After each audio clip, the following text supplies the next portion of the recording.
దేవుని నామానికి మహిమ కలుగును గాక. దేవుని వాక్యం చెప్తుంది, మనం గమనించినట్టయితే, నీ మాటలు నాకు సంతోషం, నా హృదయమునకు ఆనందము కలుగు చేయుచున్నవి. ఈరోజు నీ హృదయమునకు ఆనందము, సంతోషము లేదా? దుఃఖముతో, వేదనతో ఉంటున్నావా? నిరాశతో ఉంటున్నావా? దిగులుతో ఉంటున్నావా? యోచిస్తున్నావా?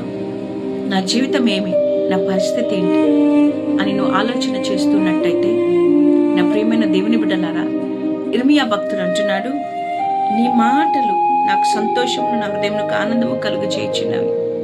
నీ హృదయానికి ఆనందము, సంతోషము కావాలంటే అవి ఎక్కడ నీకు దొరుకుతాయనగా ఆయన మాటలు, అనగా ఆయన వాక్యము ద్వారా. ఈ వాక్యమే నన్ను బ్రతికించేది, నా బాధలలో నెమ్మది కలిగించేది అని కీర్తనకారుడు అంటున్నాడు కదా.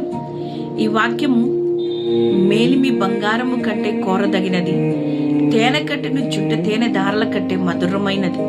మరి ఈ మధురమైన వాక్యము నీ హృదయంలో ఉందా? ఈ వాక్యమును నువ్వు ధ్యానించగలుగుతూ ఉంటున్నావా? ఈ మాటలు నీ యొక్క జీవితంలో ఉన్నప్పుడే నీకు సంతోషము, ఆనందం. ఈ లోకంలో ఉన్నవి ఎన్ని నీకున్నా ప్రయోజనము లేదు. నీ హృదయంలో దేవుని వాక్యమునకు చోటుందా? దేవుని వాక్యమును నువ్వు ధ్యానిస్తూ ఉంటున్నావా? దేవుని వాక్యము నువ్వు చదువుతూ ఉంటున్నావా?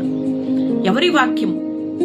ఆది యందు వాక్యముండెను, వాక్యము దేవుని యొద్దను, వాక్యమే దేవుడై ఉండెను, అనగా యేసుక్రీస్తు ప్రభు వాక్కైన దేవుడు. ఆ వాక్యమైన దేవునికి నీ హృదయంలో చోటు ఇవ్వలేదా? ఇవ్వలేవా? వాక్యమైన దేవుడు నీ జీవితాన్ని బాగు చేసే దేవుడు కదా. ఆయన వైపు నువ్వు చూడవా?